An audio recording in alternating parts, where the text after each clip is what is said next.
రాజ్యాంగబద్దమైన ఎన్నికల commission CM Revanth కు జేబు సంస్థగా మారిపోయిందని ఎమ్మెల్సీ దాసోజు శ్రవణ్ విమర్శించారు. ఆగమేఘాల మీద ఎన్నికల సంఘం స్థానిక సంస్థల ఎన్నికల స్కెడ్యూల్ ను ఎందుకు ప్రకటించిందని ప్రశ్నించారు. కోట్లు ఖర్చు పెట్టి సీఎం రేవంత్ రెడ్డి బీసీలను మోసం చేశారని ఆరోపించారు. ఇప్పటికైనా రాష్ట్ర ప్రజలు రేవంత్ కుట్రలను గమనించి తగిన బుద్ధి చెప్పాలని పిలుపునిచ్చారు. బీసీ రిజర్వేషన్ల బిల్లు రాష్ట్రపతి దగ్గర పెండింగ్ లో ఉందని పేర్కొన్నారు.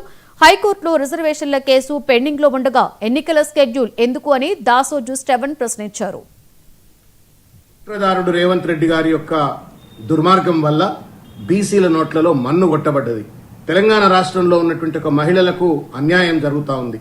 కులగణన పేరు మీద దాదాపు 200 కోట్ల రూపాయలు ఖర్చు పెట్టి Bhusani Venkateswararao committee, justice Sudarshan Reddy committee, ఇవన్నీ కమిటీల పేరు మీద కమిటీలు పెట్టి ప్రజలను మభ్యపెట్టి 2 ఏళ్ల పాటు తాత్సారం చేసి ఆఖరికి వాళ్ళ బీసీల నోట్లో మన్ను కొడుతూ ఇవాళ మొత్తం బీసీ, ఎస్సీ, ఎస్టీ మహిళల యొక్క నోట్లలో మన్ను కొట్టేటువంటి ఒక రీతిలో జీవో 46 పట్టుకొచ్చి దాని ఆధారంగా ఇవాళ రాష్ట్ర ఎన్నికల సంఘాన్ని తొత్తుగా మార్చుకుని ఇవాళ ఒక లోపభూయిష్టమైనటువంటి ఒక ఎన్నికల నోటిఫికేషన్ షెడ్యూల్ ను అనౌన్స్ చేసినారు.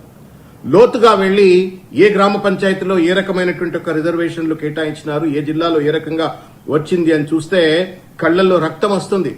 ఆదిలాబాద్ లాంటి జిల్లాలో కేవలం 4.8% ఆఫ్ గ్రామ పంచాయత్స్ వర్ అలొకేటెడ్ టు బీసీస్. తర్వాత జనగాంలో కేవలం 16%, తర్వాత ఖమ్మంలో కేవలం 9.45%, మంచిర్యాలలో కేవలం 7.5%, ములుగులో కేవలం 3.4%. ఇట్లా అనేక జిల్లాలలో, నాగర్ కర్నూలులో 13%, నల్లగొండలో 15%, అసలు బీసీలే లేనట్టు మొత్తానికి వాళ్లకు రావాల్సిన కోటాను కూడా గండిగొట్టే విధంగా ఇవాళ రేవంత్ రెడ్డి గారి ప్రభుత్వం ఇంత దుర్మార్గానికి పాల్పడ్డది. ఇంత దుర్మార్గానికి వీళ్ళు వాడుతా ఉంటే ఎన్నికల సంఘం వాళ్లకు వంత వాడినట్లుగా ఒక లోపభూయిష్టమైనటువంటి జీవో 46 పేరు మీద